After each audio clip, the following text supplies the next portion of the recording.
The crux of the matter is this. Life coaching is purely about business and it's not about helping people. I know people like to switch off, so I'm going to say this first for anybody that needs to hear it. No one can coach you through your life. Your life is as unique as you are. We're all unique individuals and we all have different paths to walk. We've all got free will, and it's actually a blessing that we do have a choice and we get to be able to make mistakes. But I'll let you in on a little secret. There are no mistakes, only opportunities to learn. And experience inevitably leads to wisdom. So just remember that nobody has the monopoly on life advice or life experience. There are no experts. We are literally all just winging it. So how did somebody like me end up getting involved in this life coaching industry? I got involved around about 2 years ago, and it was actually a complete accident. I wanted to buy a very specific metaphysical training package from somebody, and so I bought this training course thinking that that was the thing that would teach me about it. And then on the course, I found out that actually it was nothing to do with magic and metaphysics in that sense, because, as the instructor said, that wasn't actually what I needed. What I really needed was life coaching. And their excuse for this, shall we say, misrepresentation of the course was that they had to market it as a kind of metaphysical or magical course, because if they marketed it as what it really was, then nobody would buy it. It's like, well, yeah, no shit. I didn't want that. I was very specific that I wanted to learn about magic. And I can now look back on that experience and smile, because actually the real reason that the person couldn't offer the magic that they claimed to be able to teach is because they can't actually do it. It's much easier to do some life coaching because it doesn't actually involve any skills. So anyway, this got me into the kind of new age spiritual circles. And I then sort of began to connect with other people and find different new age spiritual teachers. I wouldn't call them that now, but that's what they market themselves as, and that's how I saw them at the time. I thought they knew something that I didn't know. So in total, I ended up working with about 8 coaches, I think. And we're not talking small fish here. Like, these are some of the biggest people in the industry. I'm talking well over 1 million subscribers on social media. And like, some of them have well over 1 million just on YouTube alone. But I'm not going to say who they are, because unfortunately they can afford better lawyers than me. Although I will say that one of them that I've personally worked with has already been outed on CoffeeZilla, so if anybody wanted to do some digging, you could find something there. So across these coaches, apart from the one that was my own accidental life coaching mishap, with the others, I was taking courses that were training me how to be a life coach or training me how to have a spiritual business. Now, don't get me wrong, this video is about slating life coaches, but I wouldn't hold it against someone if they wanted to genuinely run a spiritual business. So if you've got something to offer, a product or a service like Reiki, for example, something that people can actually do for themselves and they genuinely need the help of a professional, like, by all means, go ahead, set up a business, charge for it, like, yeah, go for it. You're doing a good thing in the world, and as long as there's an agreement on the value and there's a fair exchange, I've got no problem with that. But what I do have a problem with is people charging for life coaching when they're not actually doing anything and they don't have anything to offer. The problem with the life coaching industry is that it's unregulated and the coaches are unqualified, which basically means there's no way to assess just how good a coach is. And that means it attracts lots of con artists because people see it as a very easy route to make money. There's no regulation, you don't have to be qualified, you just basically just sit there and listen to people, and then you rake in a load of money. And you'll also see that many of these top life coaches have some sort of background in business. So that might be a business degree or experience working for a marketing company or maybe they've just generally got an entrepreneurial background and they've had lots of businesses that they've started up, and then suddenly they end up in the realm of life coaching. Now, I'm not saying that you can't be a business person and then have a spiritual awakening and want to suddenly help lots and lots of people in the world, but I find it slightly suspicious, shall we say, that there are so many of these business type people that get into the life coaching industry. Another problem is that life coaching generally tends to be marketed as the solution to all of your problems. So it gives people this idea that coaches are somehow experts and have all of the answers. I think the problem here is with the word coach, because when we have coaches in, like, say, sport or education, we generally tend to view them as professionals that are competent in that area themselves and also have the ability to teach us. So I think our usual view of coaching is that we're going to get something from somebody that is tailored to us, and we're getting it from a person that is already very knowledgeable. But the truth with life coaching is that the coach doesn't actually know anything. Like, I shit you not, they sit there and they laugh at the fact that the coach doesn't have to do any work, and instead the client does all of the work, and all they have to do is sit there and listen, and then they get paid. So that's all there is to life coaching, basically. The client has all of the answers, and the coach just sits there and listens. They might occasionally ask a question, maybe try and prompt a response from you, but it's not the coach that's doing the work, it's the client.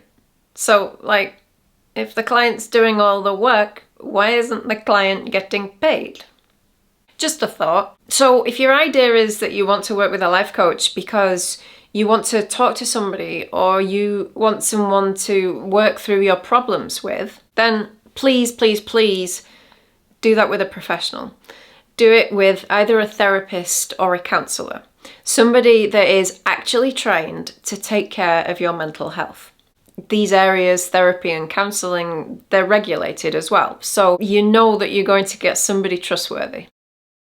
The crux of the matter is this: life coaching is purely about business, and it's not about helping people. The industry is absolutely full of people that are pretending to be helpful and spiritual, but in reality, they're just there to exploit vulnerable, confused, and lonely people because they're easy targets when it comes to making money. If you ask me, that also makes these people the lowest of the low. There's a few different stages to this scam, but at each stage, they're using marketing strategies and psychological tactics to basically separate you from your money. So the first stage is the hook, and this could look something like a masterclass or a free training or a free PDF or ebook or something like that.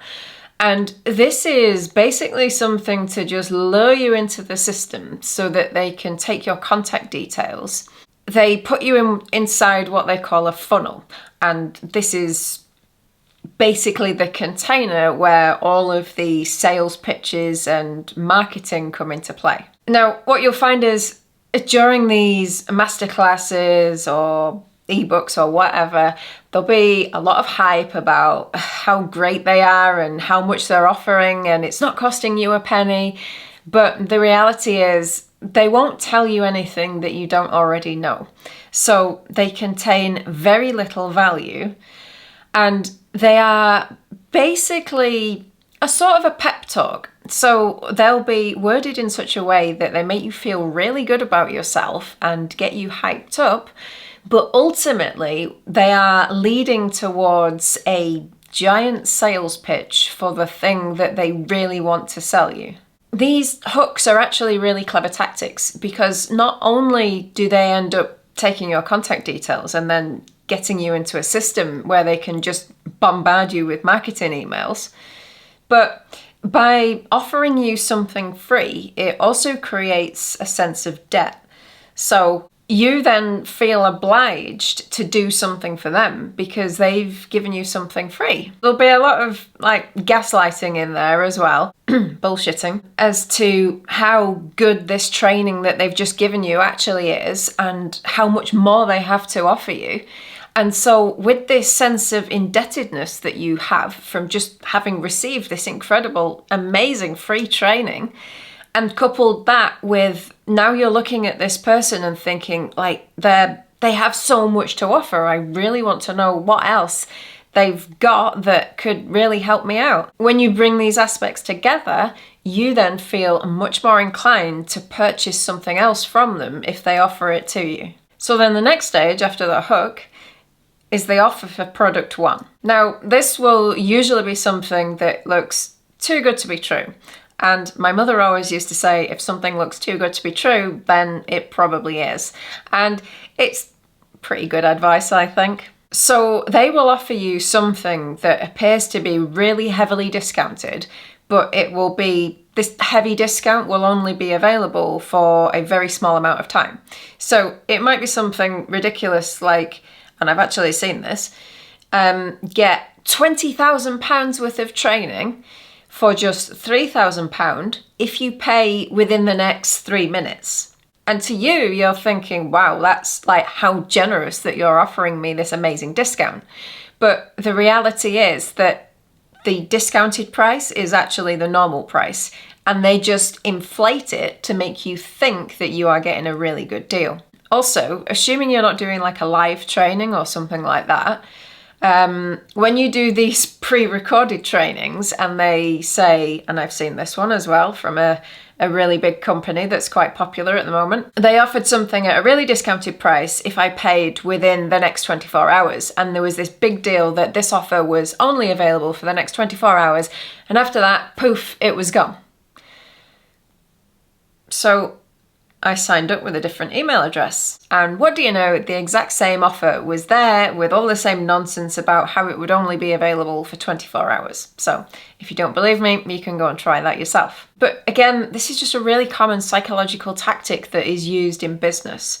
So it's well known that if you give something the appearance of being heavily discounted, then people think they're going to get a really good deal, and so they will generally be more inclined to buy what you have on offer. So then when you bring in this heavily discounted element together with a limited time, this creates a real sense of urgency and panic. So you've got all of the emotions there from like, wow, this is an incredible deal. If I got this, I'd be getting so much value. I'd be saving so much money. You've got those like really happy sort of emotions. But then that's coupled with this sense of urgency and panic and fear and what if I miss out? What if I don't get this? So you're really emotionally conflicted, and you end up dropping down from the logical part of your brain into a more primitive and emotional part of your brain. And so rather than making decisions based on logic, you make decisions based on emotions. And when it comes to money, that is one of the worst things that you can do. So by offering you something that's heavily discounted and for a limited amount of time, they end up putting you into an emotional state, which makes you much more likely to buy something from them. And here's the kicker. The first product that you buy from them won't quite be everything that you needed. It won't fully meet your expectations. There'll be something missing. There will have been something promised that you were supposed to get, but by the time you have finished with this product, whether by the time you've used it or completed the course, whatever it may be, you'll still feel like you're lacking somehow. And there's a reason for that. The reason is because what they offered you doesn't actually contain any value. But also from their perspective, it has to lack something, because if they gave you everything and solved all of your problems, then they wouldn't be able to sell you anything else. So again, another business tactic, always have another product to offer. So if you've forked out for one thing, be prepared to have to fork out for something else, and possibly even something else after that, in order to get the original thing that you went there for. So The first product that they offer you will essentially be missing something, it won't meet all of your needs, but surprise, surprise, they'll have a second product that actually will fulfill those needs. But then when you're on the second product, oh, hang on a minute, I don't really think this is answering my question or solving my problem. So they've got a third product. Or maybe it could happen that whilst they've got you wrapped up in one of these products or courses, they actually tell you about a problem that you never knew you had. Now, you didn't know you had this problem because you didn't have the problem to begin with, but they are very good at manipulating people and they understand psychology really well. And so they will make you feel as though you have a particular problem when in reality you don't. So that, hey, guess what? I've got this third product over here that solves all of your problems. And so you basically get locked into this cycle where you're just spending more and more money with them. What tends to happen is that you just keep coming back for more because you didn't get the value or the thing that you were originally promised. And it's almost tempting to think, well, if I just buy this one more thing, if I just do this one more course, then that will answer my question and that will be the solution to my problem. Also, psychologically, it's very difficult for humans to admit that they've wasted time, energy, and money, and it's much easier for them to just waste a little bit more time, a little bit more energy, a little bit more money, because then I'll have reached the end, I'll have reached my goal, and I'll have solved the problem. So it's actually quite clever how they end up trapping you in these cycles, because it requires very little effort from them to actually sell things to you and force their products on you, because you effectively end up chasing them. So let's go through some of the red flags, both in the coaches and in some of these courses or free trainings or masterclasses that they might offer you. In terms of the coaches, and I'm really stating the obvious here, but it does need to be stated, if you're going to be a life coach, you need to have had some life experience. Now, you'll see so many of these life coaches, particularly the ones that do well on like Instagram and YouTube, they're all really, really young, like 20s or 30s, like they're still wet behind the ears. They've got no life experience at all. And the only thing that they seem to have is the ability to create the illusion that they are living a life of luxury or that they are millionaires and they're really successful. There's one person in particular that I can think of that always likes to say, I don't mean to brag, but I am a millionaire. And I'm like, you literally just bragged that you're a millionaire. And like, I mean, he says it all the time. So of course he's bragging, he's a millionaire. And like, sure, I'm not denying that these people are good at business. Like, obviously they are. Otherwise I wouldn't be making this video telling you to save your money. But there is so much more to life than money. And if you are going to be a life coach, you need to have the experience of all aspects of life. And more often than not, these people are so young that they just don't have a clue about life at all. And I say this as somebody that is young and is fully aware of the fact that I don't have a clue about a lot of life. For example, many of these people don't even have families. So how can they coach somebody that has a family and children when they've got no concept of what it means to have to look after somebody else? And I also notice as well that many of them tend to have failed relationships, or the relationships that they are in aren't quite as good as what they make out. And of course, when something goes wrong, it's always the other person's fault. It was never their fault. Again, like, if you can't hold down a relationship yourself, how can you expect to coach somebody through that aspect of their life? Now, the second thing that comes up for me as being a general red flag within these coaches is that they are much more focused on money and creating sales than they are on your well-being. And this one might kind of be a little bit difficult to spot. So you might not spot it through just, say, observing them on social media. You might have to get a little bit deeper, maybe into the newsletters that they send out or into some of the free courses that they offer. But if you just sort of detach and take a step back and observe them across all of the different ways that you're able to communicate with them, then you will be able to see that it is all part of one big marketing strategy. You'll see the free offerings to get you hooked in. You'll see the attempts to get you to sign up to newsletters so that they can take your email address. You'll see the free courses and trainings being offered. And then on the back of that, you'll see products being offered and things that you actually have to pay for. Because that's what the focus is on. It's on making the money. It's not on helping you. And they will always, always, always have something to offer you. No matter what problem you have, they will always have a solution for it. And you might think that that's because they're really brilliant or clever or skilled or just totally amazing and they've got so much experience and knowledge. But the reality is they actually have nothing of value to offer and they simply want to make money. And you can only make money if you have something to continuously offer. So I used to work as a teacher, and for me it was my worst nightmare to have a recurring student. So a student that kept coming back and asking the same question or talking about the same problem, because that to me meant that I hadn't done my job. I would be absolutely mortified because that would tell me that they didn't understand what I explained to them the first time round. So I'd failed as a teacher, right? And so when I was trying to help my students, I would explain something to them in as many different ways as I possibly could until I was absolutely sure that they understood what I was trying to teach them. Because I didn't want them to come back to me asking questions. I wanted them to understand what I taught them and then to take that knowledge and go off and use it for themselves. My focus was on helping them to become the best version of themselves that they could be. So that meant I was quite happy to give them everything that I had and everything that I knew, because I knew that then they would go out and do great things with that knowledge.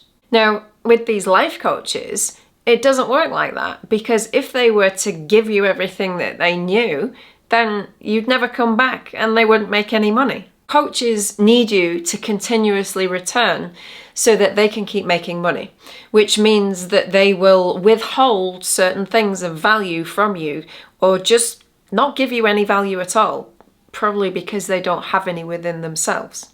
So now let's get into some of the red flags that you'll find within the actual courses that these coaches might offer you.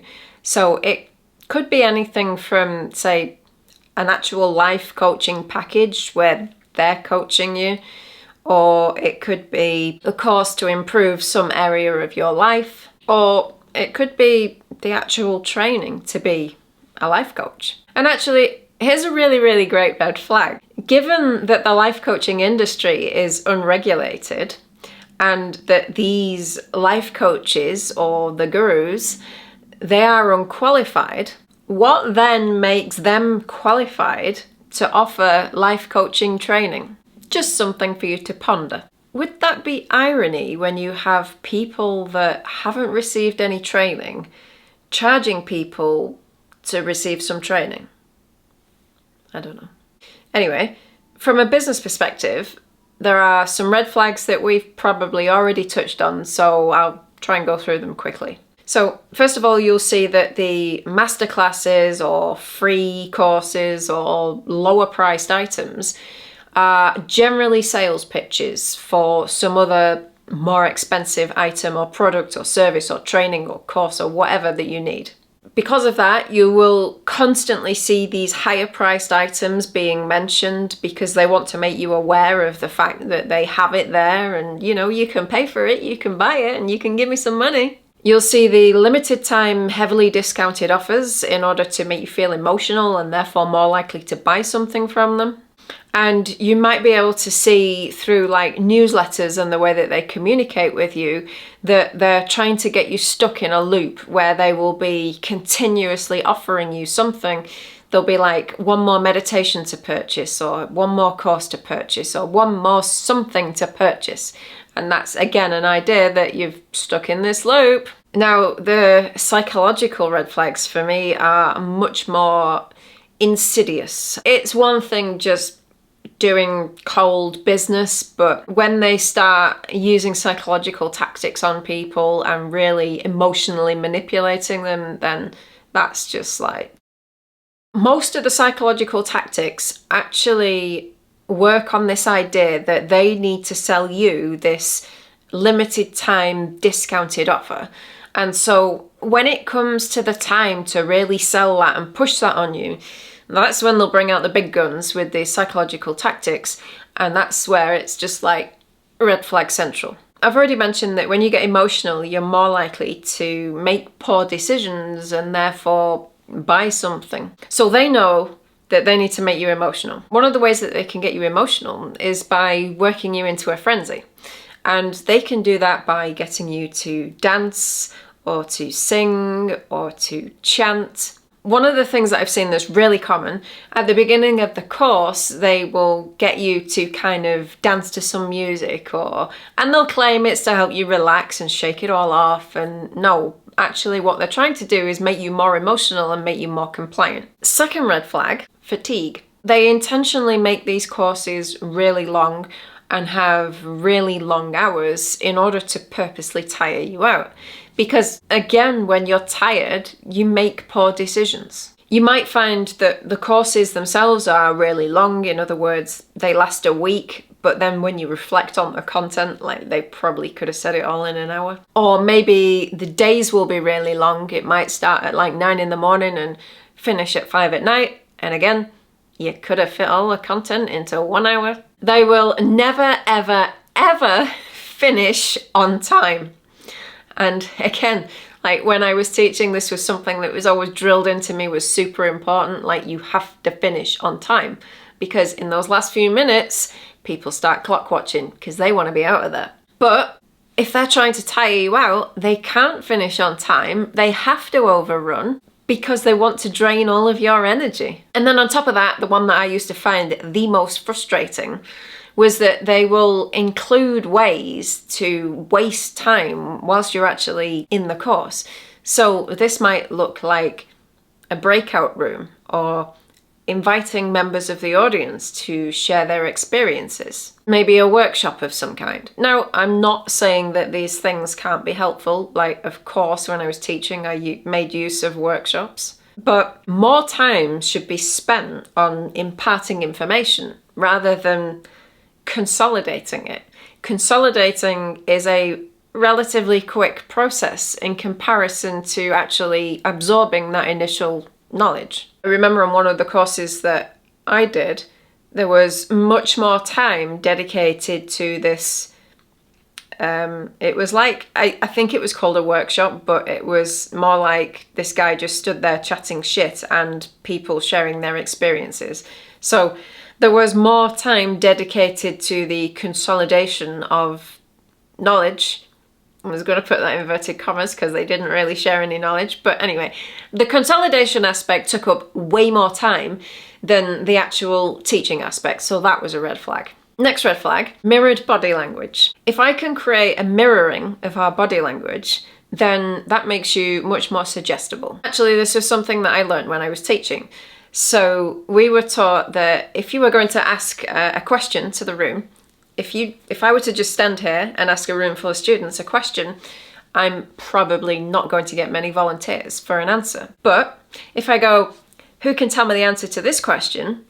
Somebody that has been in tune with my body language will automatically raise their hand, and then I've got a victim that I can pick on. This is a really well-known thing, particularly amongst teachers, that if you can strike up a connection and start mirroring people's body language, then you can begin to actually manipulate them and change their own body language because they've become more suggestible. And if they're more physically suggestible, because the body influences the mind, they can then become more mentally suggestible as well.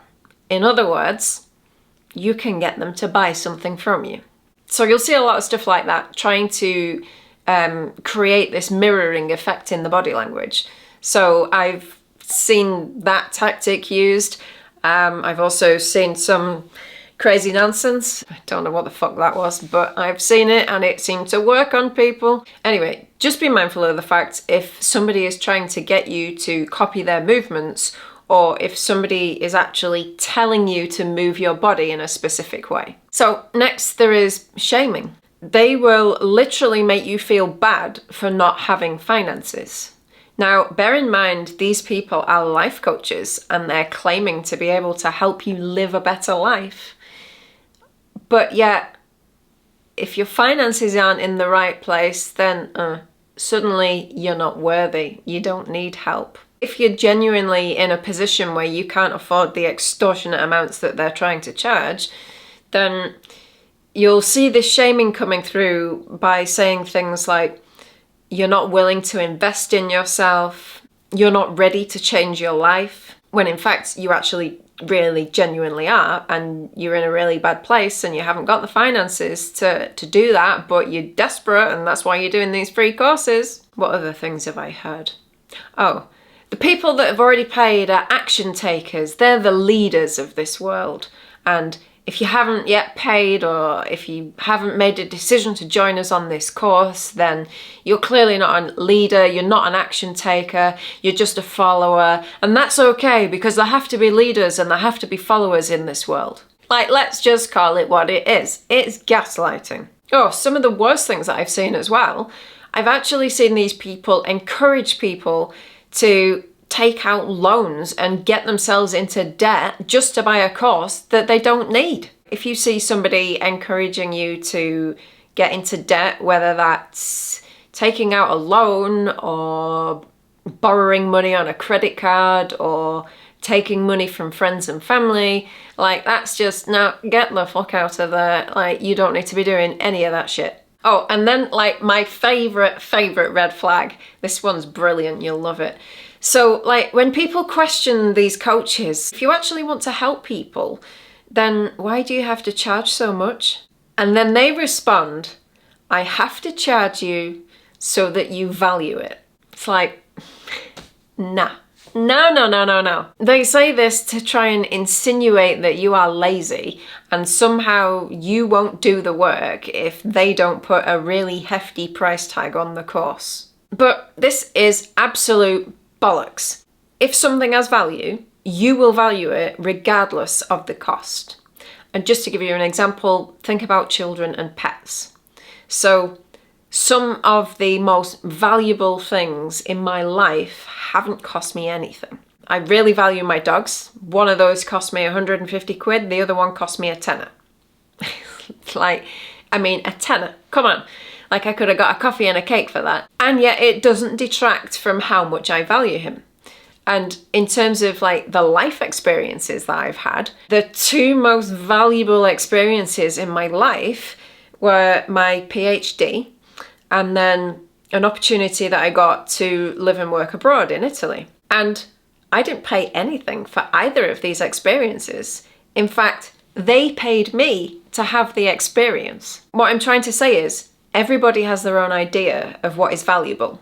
Charging a really hefty price for something does not make somebody value it. If it has value, they will value it regardless of the cost.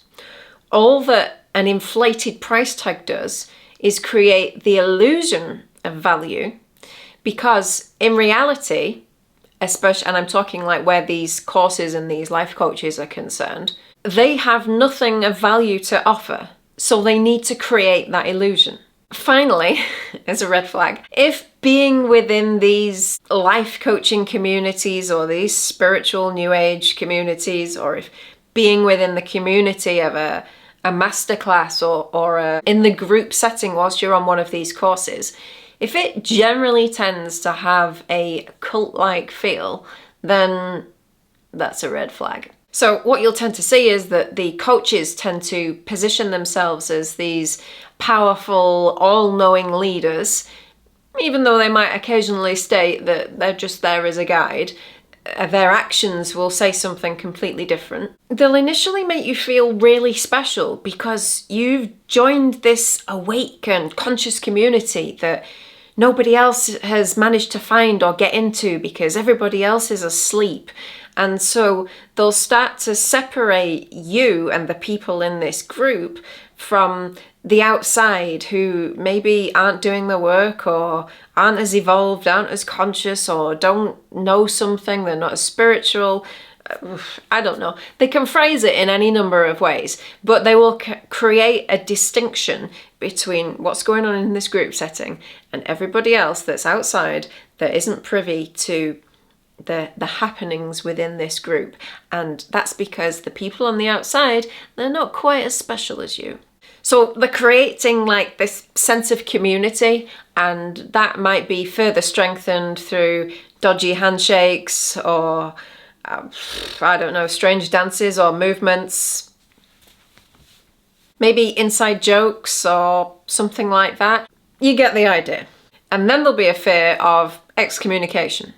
So that generally looks like when they bring in this offer for the whatever they want you to pay for, that will look like a select few are going forward and they're going on to this next course to learn all of these amazing secrets of the universe. But if you don't pay now, then you're going to get left behind and you won't be able to come through and move on to the next phase with the group.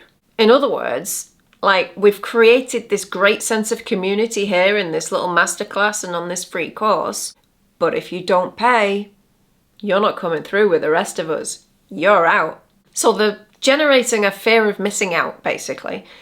But it's this same kind of cult-like tactic of excommunication and being on the outside, because that's what's happening. They're taking the rest of the group with them, the portion of the group that are daft enough to pay, and then you're going to be back on the outside again with everybody else. And we already know that those other people were sleepers or unconscious or not special in some way. When I was a kid, my mother forced me to go to a child psychologist. It didn't last very long because the psychologist soon told my mother that it was her that had the problem and not me. One of the things that this psychologist used to ask me was, how did that make you feel? Basically, I would be telling her about all the bad things that had happened at home, and then she'd ask, how did that make you feel? And I used to get really upset and annoyed with this question because I used to think, well, it made me feel shit, obviously. Like, why would you even have to ask that? Obviously, it made me feel bad. As an adult, I now understand that response was because I had been trained to ignore my feelings. And even now, actually, I still find it kind of difficult to pay attention to my feelings. I'm usually feeling into the environment, so I'm tuned into the external world rather than tuned into myself. If I want to understand how I feel about something, I actually have to literally consciously go inside and take a minute and do a little scan and find out what's going on. I think this idea of not paying attention to your feelings is something that is pretty common in people pleasers.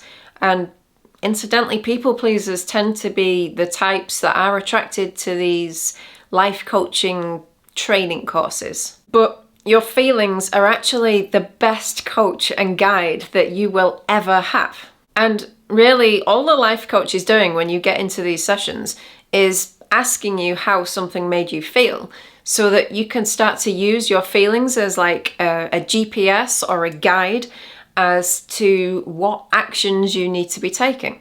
And this is all stuff that's actually found in the Abraham Hicks stuff. So if you're into their videos or books, you can find this idea of using your feelings as a GPS. It's nothing new. So with a few caveats, generally speaking, good feelings mean, yes, I like this, I want to do it, that's an action that I should take. And then bad feelings tell you that it's a no and that you shouldn't be doing that. So feelings help you to make decisions, basically. They are a tool by which you can navigate life. You can think of them as like a compass. They tell you which direction to go in. You also need to begin to uncover limiting beliefs. And if you're lucky and you work with a life coach, you might get one that understands this concept and can tease it out of you. But again, what I've noticed is it's all stuff that's copied from Louise Hay from a book that she wrote in, I think, the 1980s, Heal Your Body or something like that. So again, it's nothing new, and that, yeah, these people are charging for it. Uncovering and reprogramming limiting beliefs is something that's fairly simple. At least in theory, maybe not so much in practice, but I can at least give you a template to help you with that. So if you think there's like a subject or an area of your life that you're struggling with, then you need to examine all of the beliefs that you have around that topic. And you need to ask yourself 5 questions. And the first one is, what do I believe? So if you're in financial difficulty, for example, it might be, what do I believe about money? You like literally need to list all of the beliefs that you have about money. It might be, what do I believe about love or relationships, or whatever is the thing that you are trying to work on.